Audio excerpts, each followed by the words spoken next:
ना गीला करेंगे ना शिकवा करेंगे, ना गीला करेंगे ना शिकवा करेंगे। आपका मैट्रिक के बोर्ड परीक्षा में बहुत ही अच्छा नंबर आए, भगवान से यही दुआ करेंगे। मैं कुंदन सिंह TVL कोचिंग के मेरे इस यूट्यूब चैनल पर आपका फिर से बहुत बहुत स्वागत है। जैसा कि आप देख सकते हैं स्क्रीन पर, कक्षा 10 है, भूगोल है और बिहार बोर्ड के अनुसार है। पहला सवाल है, सूती कपड़ा यानी सूती वस्त्र उद्योग का कच्चा माल क्या है? तो याद रखिएगा, जो सूती वस्त्र होता है, सूती वस्त्र उद्योग का कच्चा माल कपास होता है, कॉटन होता है। क्या होता है जी? कॉटन। यानी कपास से ही सूती वस्त्र का निर्माण होता है और कपास ना खेती से प्राप्त होता है। जैसा कि आप जानते हैं, जिस प्रकार सीमेंट उद्योग का कच्चा माल चूना पत्थर है, ठीक उसी तरह सूती वस्त्र उद्योग का कच्चा माल कपास है, कॉटन है। ठीक है। अगला प्रश्न है, रेशमी वस्त्र उत्पादन का प्रमुख केंद्र है। तो याद रखिएगा कि बिहार में सबसे अधिक ना रेशमी वस्त्र का उत्पादन ना भागलपुर जिला में होता है। याद रखिएगा कि भागलपुर जिला में रेशमी वस्त्र उद्योग का प्रमुख केंद्र है और वो भी बिहार को लेकर। ठीक है। अगला प्रश्न है, इनमें कौन इस्पात केंद्र समुद्र के निकट है? मतलब कौन सा स्टील कंपनी जो है ना वह समुद्र के निकटतम है? तो विशाखापट्टनम। विशाखापट्टनम साउथ में पड़ता है, यह एक शहर है और यह शहर ना इस्पात का यानी स्टील का प्रमुख केंद्र है, जो कि समुद्र के निकट है, समुद्र के किनारे है। ठीक है। अगला प्रश्न है, नेपाल नगर किस उद्योग के लिए प्रसिद्ध है? तो याद रखिएगा, नेपाल नगर जो है ना वह ना अखबारी कागज हेतु काफ़ी प्रचलित है। जो अखबार यानी न्यूज जिस पेपर पर छपता है उसी को हम बोलते हैं अखबारी कागज, और यह अखबारी कागज जो है ना नेपाल नगर में काफ़ी प्रचलित है, प्रसिद्ध है। बॉक्साइट का उपयोग किस उद्योग में नहीं किया जाता है? तो बॉक्साइट का उपयोग तांबा यानी कॉपर उद्योग में नहीं किया जाता है। बॉक्साइट क्या है? तो बॉक्साइट एल्युमिनियम का एक अयस्क है और बॉक्साइट का प्रयोग लगभग सभी उद्योग में किया जाता है, तांबा को यानी कॉपर को छोड़कर। याद रखिएगा, तांबा उद्योग में बॉक्साइट का प्रयोग नहीं होता है और बॉक्साइट जो है ना यह एक अयस्क है, इससे एल्युमिनियम का निष्कासन होता है और एल्युमिनियम का प्रयोग बर्तन बनाने में, हवाई जहाज बनाने में, पानी वाला जहाज बनाने में, या इलेक्ट्रॉनिक का जो वायर होता है, तार बनाने में एल्युमिनियम का इस्तेमाल होता है। आप जानते हैं इस बात को। तो चलिए आगे बढ़ते हैं अगले प्रश्न की ओर। और मैं आशा करता हूं आप हमारे सभी भूगोल, हिंदी और संस्कृत के वीडियो से संतुष्ट होते होंगे। और यदि आप हमारे वीडियो से संतुष्ट होते हैं, यदि आपको लगता है कि वाकई में मैं आपके लिए मेहनत करता हूं, तो आपको हमारे लिए बस थोड़ा सा ही काम करना है। आप हमारे सिर्फ वीडियो को शेयर कर दीजिए, हम समझ जाएंगे कि हम आपके लिए मेहनत कर रहे हैं, आप हमारे काम को समझ पा रहे हैं। ठीक है। तो सिर्फ हमारे वीडियो को शेयर कीजिए, बस हम इतना ही चाहते हैं। तो चलिए आगे बढ़ते हैं अगले प्रश्न की ओर। सवाल है, दम घोटू गैस किसे कहा जाता है? दम घोटू का मतलब क्या? जब इस गैस को आप सूंघिएगा ना तो आपका दम जो होगा ना घुटने लगेगा, मतलब सांसें लेने में प्रॉब्लम होने लगेगी, तो उसको हम बोलते हैं कार्बन मोनोऑक्साइड। याद रखिएगा, कार्बन मोनोऑक्साइड का सूत्र होता है CO। क्या होता है? CO। और CO को हम कार्बन मोनोऑक्साइड कहते हैं या दम घोटू गैस कहते हैं। और कार्बन मोनोऑक्साइड का उत्पादन अधिकांश ना जब आप किसी वस्तु को जलाइएगा ना तो जो धुआं निकलता है उस धुआं में अधिकांश तक कार्बन मोनोऑक्साइड होता है। और जब लकड़ी वाला चूल्हा पर खाना बनता है और जब धुआं आवश्यकता से अधिक निकलता है तो हम अपने रसोई घर की तरफ जाते हैं या घर में जाते हैं तो हमको जलन होती है, आंखों में दम भी घुटने लगता है। ठीक है। ऐसा हमने बहुत बार फील किया होगा। तो आप लोग लकड़ी वाले चूल्हा पर खाना बनाने से कम बचें और गैस वाला चूल्हा पर खाना बनाइए, कैसे कि लकड़ी से जब खाना बनता है तो जो धुआं निकलता है वो धुआं हमारे आँखों को भी प्रॉब्लम देता है और श्वसन अंग को भी प्रभावित करता है। ठीक है। तो चलिए आगे बढ़ते हैं अगले प्रश्न की ओर। 2017 से 2018 में देश के सकल घरेलू उत्पाद यानी जीडीपी में विनिर्माण उद्योग का योगदान कितना रहा, तो मात्र 17%। ठीक है, मतलब 17 से 18 यानी 2017 से 18 के बीच में ना देश में जितनी भी जीडीपी ग्रो हुई है वो कितना हुई है, तो मात्र 17%। ठीक है, बहुत ही कम यह आंकड़ा है। इसलिए हमारा देश आज भी विकासशील देशों में गिना जाता है, विकसित देशों में नहीं गिना जाता है। ठीक है, आगे बढ़ते हैं अगले प्रश्न की ओर।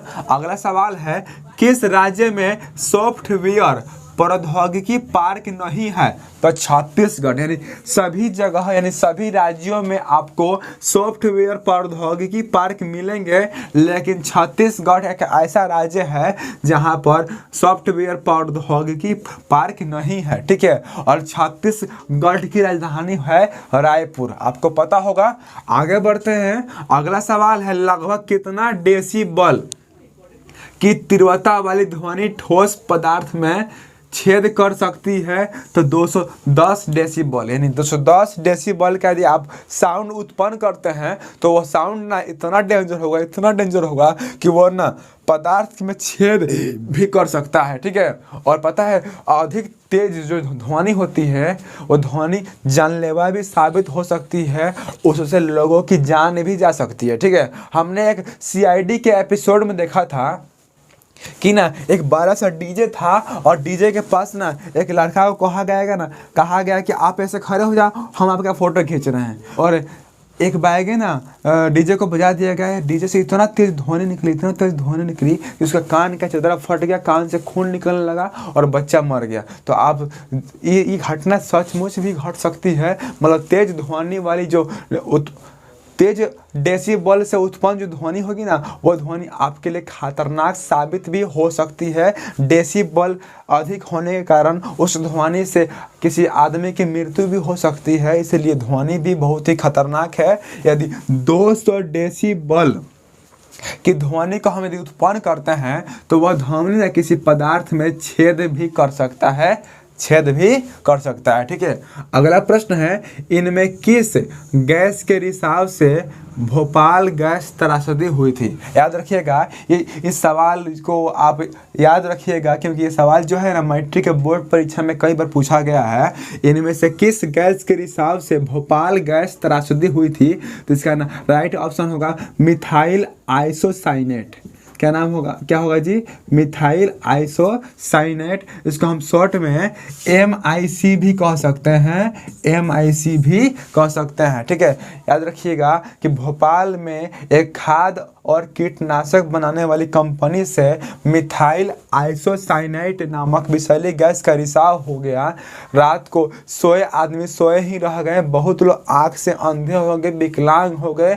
ये गैस बहुत ही खतरनाक साबित हुई। उस दिन भोपाल में त्राहिमाम मच गया था। ठीक है, अगला प्रश्न है, भारत में स्थापित लौह इस्पात कंपनी कौन नहीं है? तो याद रखिएगा वुहान लौह इस्पात जो कंपनी है ना, यह चाइना की कंपनी है, भारत में नहीं है। याद रखिएगा, और वुहान नामक शहर से ही तो कोरोना का फैलाव हुआ था पूरा संसार में। ठीक है, अगला प्रश्न है, भारत का सिलिकॉन नगर किसे कहते हैं? ये सवाल बहुत ही महत्वपूर्ण है, याद रखिएगा। सिलिकॉन नगरी ना हम बेंगलोर को कहते हैं। भारत की सिलिकॉन नगरी किसको कहते हैं? तो बेंगलोर को कहते हैं, क्योंकि बेंगलोर में सिलिकॉन काफ़ी अधिक मात्रा में होता है। ठीक है, अगला प्रश्न है, भारत का बर्मिंघम किस शहर को कहा जाता है? तो जमशेदपुर को। यानी लोहा की मात्रा अधिक होने के कारण या लोहा की कंपनी अधिक होने के कारण